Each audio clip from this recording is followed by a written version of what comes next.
Good morning, ladies and gentlemen. My name is Nazih Safi, and I'm here coming to you as a representative of the Organic Consumers Association to talk to you about GMOs, genetically engineered or genetically modified organisms. Genetically engineered organisms have been around for the past 13 years, while within the last 10 years they've grown to be 1 billion acreage in farms, while in the last 3 years they've grown to be a whole nother billion acres, for a total of 2 billion acres in the last 13 years alone. And it's only grown exponentially. Now that is a scary fact, because genetically engineered foods are a human health hazard, an environmental hazard, and are unethical.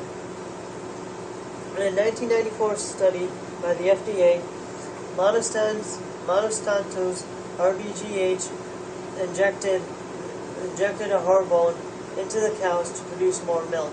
Now this hormone contained IGF-1, which are one of the leading causes of prostate, breast, and colon cancer. And the RBGH has 400 to 500% more times than regular milk.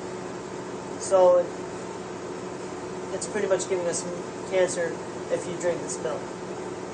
Another study by an article by Ronnie Cummins, our founder and director at Organic Consumers Association, was done by the Cornell University, found out that pollen from GEBT cord has been poisoning monarch butterflies in a growing research around the United States, also containing that it has also been poisoning lacewings, ladybugs, and even birds.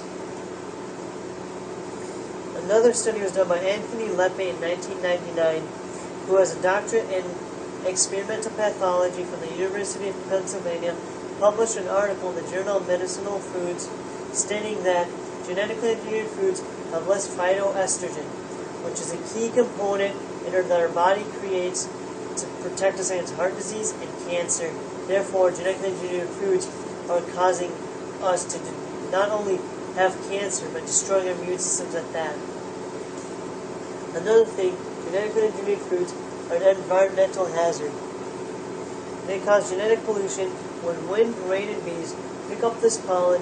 They go off to other farms, mutate the farms, and when a mutated farm is mutated, it can mutate on its own, causing further mutations and further poisons. And it is expected in the next 10 years, we'll be using herbicides that are 3 times as toxic on our farms to kill these bugs that have learned and adapt to our new forms.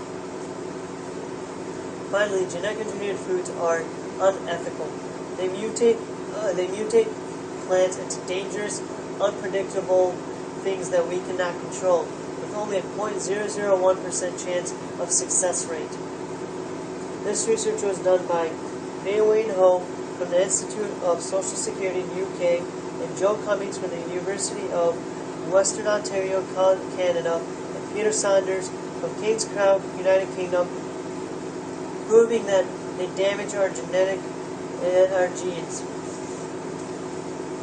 Now, a person can argue that genetically engineered foods yield more and are immune to herbicide glyphosate, and allows farms to spray more to kill bugs more without hurting us.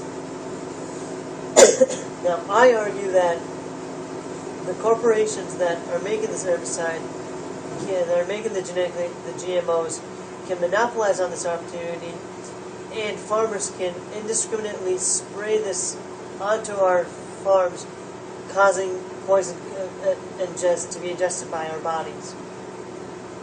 And this was in an article written by Miller Henry I, published in Education, Genetic Engineer, Noel Marino, Detroit.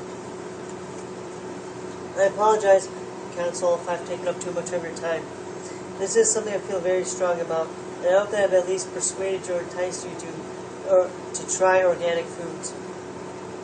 Now I want to leave you with one thing. I hope the Council can make the right decision and keep our population healthy, and more importantly, keep our grandchildren healthy by not using GMOs.